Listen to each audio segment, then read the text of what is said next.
Alarm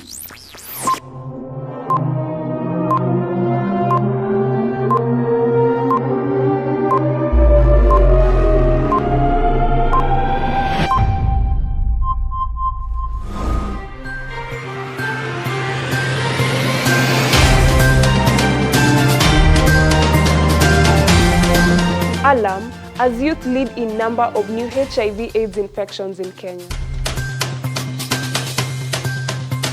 East Africa's food insecurity threatens millions with starvation. The poor are in the front line of climate change and food insecurity crisis.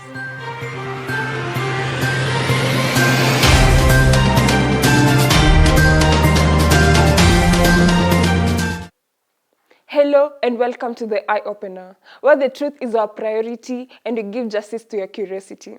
I am Sharon Oseko, live from Daystar University Studio, with you for the next 30 minutes. Thank you for joining me.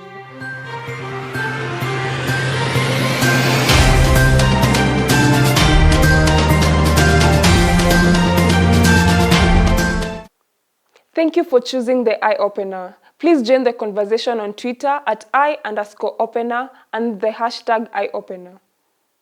Kenya may not achieve its quest to combat HIV/AIDS if the current wave of new infections among adolescents and the youth is not contained. The Ministry of Health has said that although the number of new HIV infections have significantly declined, the country has been witnessing a worrying rise in the number of HIV infections among young people. Statistics by National AIDS Control Council show that adolescents and young people aged 29 years and below account for over 61% of all new HIV infections. Younger people aged 35 years and below are a stumbling block to the quest to end HIV/AIDS infections among the youth. We have a number of causes. Number one, lifestyle. We also have ignorance amongst the youth. We also have lack of information. A lot of youth are engaging into sexual activities with people who are older than them. This increases the chances of getting infection. Nikiongelea story ya HIV AIDS imekuanga much juu ya hakuna do. Mayouths wengi saizi wanakimbilianga matajiri wako na do, na matajiri wenye wako na do saizi wao wamekuanga affected. Wanazidi kuaffect wale wengine. Jueni mkulima mdogo hauna that money, lakini uta sustain life na nini? Lazima utakimbilia kwa wale wasichana nini? Matajiri. Unaona? Sasa hakuna venye uta survive. Juu ya life imekuwa much expensive. Sasa AIDS inatu affect zaidi na zaidi. HIV is human immunodeficiency virus, which specifically affect human beings, and AIDS is acquired immunodeficiency diseases. So the difference is HIV is the virus causing HIV and AIDS. What the youth need to know is just to abstain from sex and they just be individual. Don't be involved in peer pressure. Leave alone those things that you are just doing as a mob. With the current guideline, we have a number of incidences which can make one to get tested. So number one, it is advisable to have an HIV test when you feel you are recently exposed, especially after a period of 3 months. So HIV and AIDS doesn't have specific signs and symptoms. The only way one is able to identify if a person is infected with HIV and AIDS is through HIV testing. Mental health challenges such as depression, anxiety, and trauma are higher in people living with HIV and AIDS as compared to those who are not. In studio, I am joined by Mr. John Kangondu, a counseling psychologist and a transformational coach with Mindcare Africa and International Professional Counselor Center based in Thika. Welcome, Mr. John Kangondu. What is HIV stigma? HIV stigma is the attitude employed by people around those who have survived HIV and AIDS. And you all know that 1st of December or every other year, that's when we get to celebrate the World AIDS Day. And this year's theme was equality, equalize. And this is what it means is for us to accommodate everybody and to ensure that they get equal support in terms of the needs and the treatment of this particular condition. And when we talk about the stigma, it's a clear indication that most people have a negative attitude towards those who are living with HIV. And that tells you that they have little, if no, information in regards to this particular topic. And that's why you may find the way that they treat those around them, the way that they accommodate those around them, it's such in a very negative way. And this is where we say that that negative attitude actually affects to how people deal with this particular issue. So stigma is real, and it's as a result of people not having enough information surrounding HIV and AIDS. How does HIV affect the mental health of a victim? HIV affects people in totally different ways, and especially how we get to perceive the news, especially for the survivors who may have contracted the virus. And what we know is that most people out there, there's a tendency of loss, and especially when they get to discover that they have contracted the virus. Loss of healthy life, loss of their own well-being, and some of them are equally affected to very significant levels, to a point whereby they feel like there's no, they are no longer of any importance in their life. They feel that a very big chunk of their health has actually been taken away. And through this, when they go through the loss and grief, you may find that most of them, they really get bitter with themselves, they get so angry with themselves, not mentioning those who they suspect to have passed on the virus to them. You may also find some slipping into depression, and especially when they feel lonely, and this is when you find that most of them are subjected to a lot of stigma, a lot of stereotyping, talk about the misconceptions surrounding this particular issue, and they feel so lonely, they feel so hopeless and helpless, and some slip into depression to a point whereby some may opt, to give up in life. And that tells you that, HIV and AIDS really affects many people in totally different ways. The other thing, it will be fear of the unknown, and you may find that most of them, they don't know how their life is going to turn out to be, especially when they get to discover that they have contracted the virus. And some of them, they also fear dying. They fear that in the whole process they are going to lose their health, right? And one of the main concerns, and especially for those with families, they don't know how their family are going to turn out without them if they happen to die out of this particular virus. So there's a lot of uncertainty, and especially for those who are living with HIV and AIDS. And this is where you find that most of them are psychologically affected to a point whereby they might lose it all with some mental health conditions manifesting in them.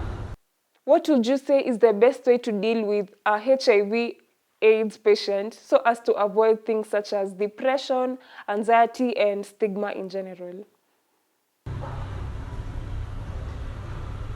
I always talk about creating, or rather providing a healing space for all. Yeah, what I mean is it's very important for us to be very accommodative. One question that I love asking, it will be, how will you handle someone, a young child who has fallen down?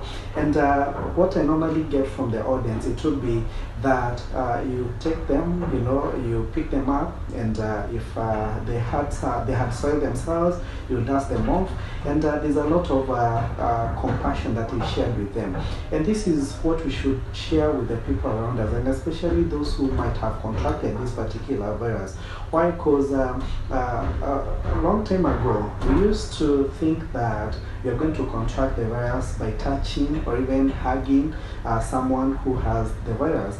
But science has shown that that is not one of the ways that you can contract this particular virus. So that tells you it's very important for us to accommodate our brothers and sisters who might have contracted this particular virus. And the best way to go about it is to create a conducive environment for them, whereby we can allow them to talk about their worries, their concerns that they have, the fears that they have, and offer a shoulder for them to lean on. And this can only happen if we also work on ourselves, by getting to gain a lot of awareness, by getting to have a better understanding of what it means for one to be living with this particular virus, so that we can be able to support them in a good way. There are situations whereby you may find that you're not in a position to support them, and what it means is that you can be a link to a resourceful person or even a resourceful center. For instance, if they're having a certain medical condition or another underlying condition, it's very important that we take it upon ourselves to ensure that we link them up to a space whereby they can get that much needed help. In some situations, you may find that they're also financially not well, and they may not also be in a position to cater for their basic needs, and especially going to the hospital, getting those the medications and all that. And if you're in a position to do that, it's always good that you come through for them, so that they feel that they are not alone and they are really accommodated. The other thing, it will be, we can be their support system, and if you're not in a position to do that, you can always link them up with a support system, with other people who have walked the journey, who have been there, and especially for the AA groups, whereby they meet and talk about the challenges that they face on a day-to-day basis. And through this, you'll be doing them more than good, and especially where they find a safe space in you, where they can be able to count on you and talk to you, especially when they face some of these challenges that they don't know how to go about it. So create a safe space for those who are living with HIV, and especially their loved ones who might be facing a lot of stigma and a lot of misconceptions which is out there, and especially surrounding this particular topic. I appreciate your informative feedback.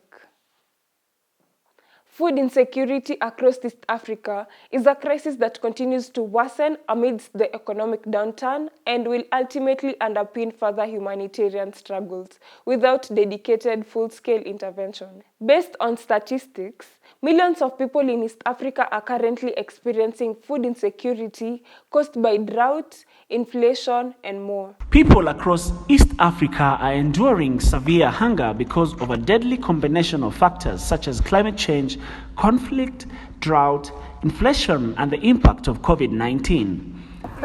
Pesa yenyewe haitoshi juu inabidi unafinya ile income unapata unalisha watoto. Unafinya ya school fees juu wanaweza kaa bila kusoma, lakini hawawezi kaa bila food. So unakuta wakimaliza term wamefuga ukiwa na arrears kwa shule. Juu bei ya chakula iko juu na pesa unapata ni kidogo.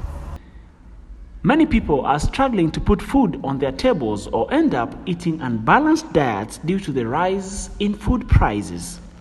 Hali ya maisha iko juu. Bei ya chakula iko hali ya juu. Sasa saa hii tunateseka kila kitu imepanda. Kama saa hii unga gorogoro moja 200 na kitu, sasa saa hii hatuwezi hata ebona.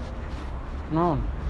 Hiyo ndio shida, na tunaomba serikali kama kuna uwezekano ya kupunguza wapunguze. High food prices and inflation threaten the achievement of poverty reduction goals and affect the development prospects of many countries. An increase in food prices reduces purchasing power, since higher food prices reduce disposable income to meet other needs, leading to increased poverty. Na kasika za serikali yote tusaidie. Unga iko juu, hatuzie unga bei kali. Mama zetu wana haki, watu hawana uwezo kupeleka shule. Ndio na watoto mpaka ni start 8. Wengine wana uwezo kupeleka watoto shule start form 1. Unaona kama mkoro wangu venye hapo. Unaona kimwangalia hivi kama mimi venye niko sina uwezo, sina kazi. Hata mali nimesimama hapa, hii kazi ya mbogi. Unaona sasa kazi inafaa serikali tuangalie venye inafaa kuwa wapunguza unga na tuwachukua wazazi wetu vizuri kama venye wanatuzaa, kama na kazi waangalie sana Hiyo kazi kwanza nafaa waangalie sana, watudumie venye kama wao venye wanakaa. Hata sisi tunaweza penda kutumia na maprado na ma V8 tukae kama hao. Waje kutufikia white. Hata MC wetu wa kwetu watuangalie sana kama vijana wetu kuchoka. Watuangalie sana kama venye sisi tuko. Angalia ma youth man, tunaumia. Taki kupigwa marisasi huku tukibebia watu. Watuangalie kama sisi, usini maasala. Factors such as climate change, increasing population, inflation, and poverty are really questioning the food security in Kenya. Many people below the poverty line can barely afford high standards of living. With me live in studio is Dr. Mary Mwale, the head of Food and Nutrition Security at the Ministry of Agriculture under the Department of Crop Development. Welcome, Daktari. What is food insecurity? Okay, food security, we define it as a situation where all people at all times have adequate food to meet their total nutrition requirements at any one time, to have a productive, healthy and productive life. So we'll say somebody is food insecure when on a daily basis or maybe chronically they are not able to meet their daily food requirements. Maybe at one time maybe they are only able to get one food group, maybe they are eating starches only, or maybe they are only getting protein only. They are not able to get adequate vegetables, so maybe they're eating only one food group, or sometimes they don't even have anything to eat. Then we say they are food insecure and they are not certain about when the next meal will be. But normally in food security, you are certain that the next time you need a meal, it's there. But with food insecurity, you are very uncertain, and then when you don't get a balanced meal. What are the main causes of food insecurity in Kenya today? Okay, food security in Kenya is mainly attributed to many factors. The top one being climate change, which has caused droughts to become more frequent. And you know, when we have a drought, as a country, we depend very highly on rain-fed agriculture. So when you have drought, you are not able to produce enough. And when you don't produce enough food, then it means we become food insecure as a country. So we have to look elsewhere to be able to meet our food needs. Further, there's also the global effects, like now conflict in some parts of the world is causing food prices to go up. It's also causing movement of food to go to other places to become an issue. So the food prices have become relatively higher than other years. So some people are not able to achieve their food security target requirements per day. Then we also have food insecurity can also be caused of lack of knowledge or maybe disability, some form of vulnerability where somebody is not able to work properly or maybe access adequate food on daily basis to meet their nutrition requirements. So those are the main factors that are responsible for food insecurity in Kenya. What interventions are being put in place in Kenya today to deal with the current food insecurity crisis? Okay, the food insecurity in Kenya currently is being caused by inadequate food production. So there's a wide food security gap. There's a food deficit, a very wide one. So we have to import. So government has given approval for food to be imported from outside to fill our deficit gap. And to be able to do this, because importing, normally we discourage imports to protect our farmers. So importing, we have to reduce, to waive duty so that the food can land here at an affordable cost. Otherwise, it will be much higher in terms of cost, and there will be more complaints. And also, we are trying to see how we can, in the long term, we can reduce the cost of food in the country, because the cost of food has gone up, mainly because of the high fuel prices, the logistical challenges facing some countries from delivering their foods to various destinations in the world. So food prices have gone so high, and the government is trying to, we are giving cash transfers to some vulnerable communities. We are also buying food and giving to communities, households which do not have food. Where traditionally, in normal circumstances, even the orphan and vulnerable children are fed. They are given cash transfers, so they are getting that. Mothers and children, lactating mothers and pregnant mothers, and also children who are under 5, the ones who are at risk of malnutrition, are being targeted for supplementary feeding. And then also we are targeting to increase acreage under production in the coming season, so that we can begin to bring down the cost of food and also to cut the deficit. And also we have come up with the fertilizer subsidy program to increase access to fertilizers, because we realize that over the years, fertilizer, in the recent 1 year, the fertilizer prices have more than doubled.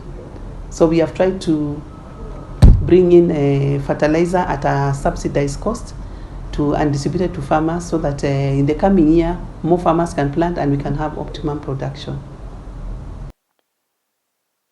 About 3.5 million Kenyans are currently facing acute food insecurity. How is the food security assessed? Okay.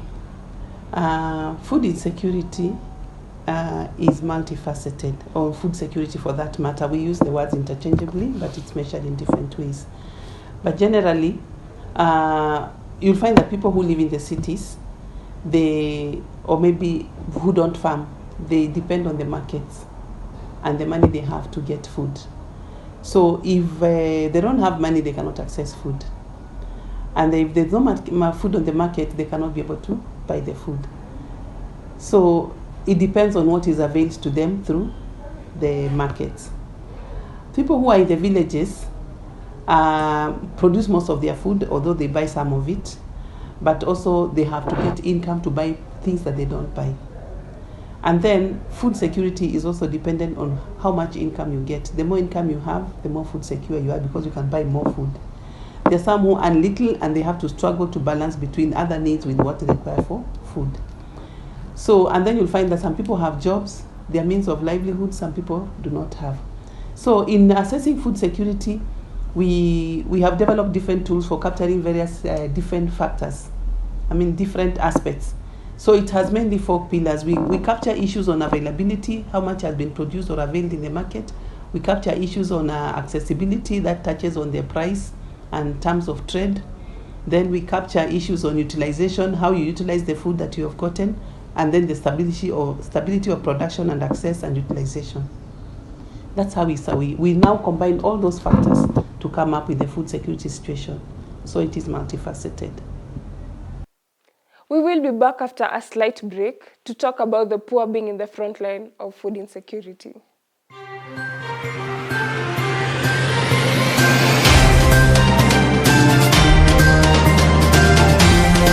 On April 1st, 1985, Nike created revolutionary basketball shoes. Air Jordan 1s. Cozy,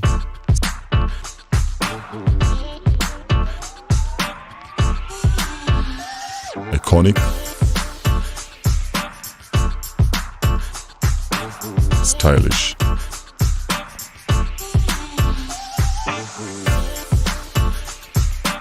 Basketball themed shoes.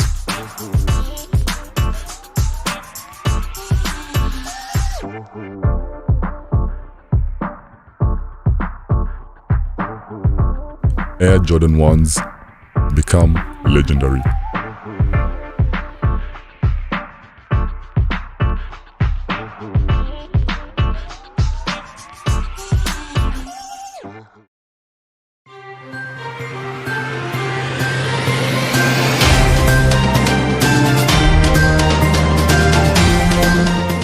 And we are back. Thank you for staying with the Eye Opener. Please continue sending your views and opinions to our media handles on Twitter at @i_opener and #IOpener. In other news, people living in poverty in Kenya are on the front line of the impact of climate change and food insecurity. Poverty and growing inequality is one of the underlying causes of food insecurity. People across East Africa are enduring severe hunger because of a deadly combination of factors such as climate change, conflict, drought, inflation, and the impact of COVID-19. Many people are struggling to put food on their tables or end up eating unbalanced diets due to the rise in food prices. Nikiongea story ya life saizi, my life imekonga that much hard. In terms of business, wenye tuna hustle hatupati do. Unaona, unapata income lakini yenye income ni kama kazi bure. Unaweza fanyanga 1500 lakini hiyo 1500 budgeting ya nowadays is much expensive kushinda ile time nyingine. So unajua hata ukijaribu kubalance, by the end of the day hakuna kitu yenyewe unasave. You work from day 1 to day 30, lakini kazi inakuanga ni useless tu. High food prices and inflation threaten the achievement of poverty reduction goals and affect the development prospects of many countries. An increase in food prices reduces purchasing power, since higher food prices reduce disposable income to meet other needs, leading to increased poverty.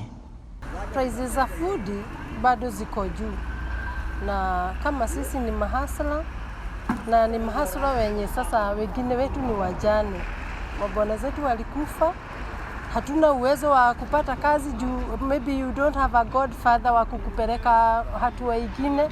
Wengine tumesoma kidogo, makaratasi tumeweka kwa nyumba juu hakuna job. Na ukiwa hapa Kenya, kama hauna mtu wa kukupeleka mahali penye pako pengine na agree na pasture, you don't get. But what you get, sasa venture in hawking. Mimi na hawkuji na chapo. Na hiyo imefanya kushikilia watoto wangu. Juu sasa sisi mababa yao waage hakika wamekuwa na wamegrow, na nimejaribu kuwasukuma kusoma, lakini kama serikali ingekuwa na uwezo wa kuona wajane na kuwasaidia ingekuwa poa. Kama food tungekuwa tunapata food, tukipata job mzuri ama mtu awe na business yenye iko mzuri, tunashukuru kwa sababu ya hustler fund. Juu hiyo hustler fund hata kama ni kidogo, at least ukinunua ka stoko yako kidogo unaendelea kidogo. Lakini tungeomba tuangaliwe kama wajane, kama kunaweza kuwa na funds za kuwafund, waweze kuwa na upkeep mzuri ya watoto wao, tungefurahia sana. Juu hatufurahi wakati watoto wetu we don't meet their needs as we ought. Many people who earn less than $1 a day can barely afford food due to inflation, which increases food insecurity in the nation. Please continue sending your views and opinions on this subject on our social media handles at @i_opener and #iopener. With me live in studio is Dr. Mary Mwale, the Head of Food and Nutrition Security at the Ministry of Agriculture under Department of Crop and Food Development. Welcome, madam. What is the connection between climate change and food insecurity? Okay, the current climate change, the climate change has been with us for long. Our drought has become more frequent, but apart from being more frequent, there are shorter intervals, but this time it is more severe.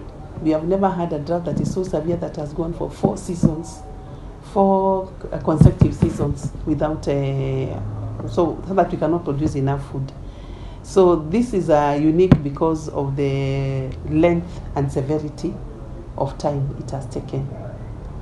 So the climate, while others are suffering, maybe floods, you're seeing heat waves, very cold temperatures. Here our big issue is low rainfall. We haven't had enough rainfall, and we fear that sometimes when you have had an La Nina, low rainfall, the next might be an El Nino, which also washes away most of the crops. So we are fearing that the climate change, the way the pattern is, we might even lose the little that we have. Already we have lost over 2.5 million animals, and our crop production has gone down by about 23%. So the climate change is not favoring our food production, which is heavily reliant on rainfall in this country. What is the impact of inflation, specifically rise in food prices, on the people of Kenya? Okay, with inflation, it means that you have to spend more on food. Already, under normal circumstances, on average, Kenyans spend half of their income on buying food only. So when there is inflation, it means they have to go beyond the half. And yet they have to meet all the other needs. They have families, they have to meet their medical costs, they have to meet schooling, transport. So that is making so many Kenyans strain. So inflation is something that has to be worked around to see how we can reduce the inflation, although it is attributed mainly to fuel, high fuel prices, and there's a global phenomenon where there's generally high food prices. So inflation is something that is inevitable, but we have to work against that because now, as Kenyans, we have gone beyond. Actually, we have 46% of Kenyan income on average is allocated to food alone. So whether you are earning 20,000 or 50,000, or you'll find that the people who are earning very little money, they have very little to spare. For instance, if you have 10,000, you have very little to spare for food.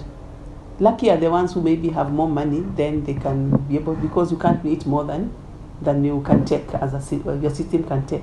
But the low income people are really suffering at this time of the year with this kind of scenario because the disposable income is very little and they have to suspend many other things to feed, because food first and then you can do other things. That is all for the top stories. We do not just secure the freedom, we defend what people deserve. Thank you for staying with the Eye Opener. You can reach us through our Twitter page at @i_opener and #IEyeOpener to share your feedback and views. Have a nice time.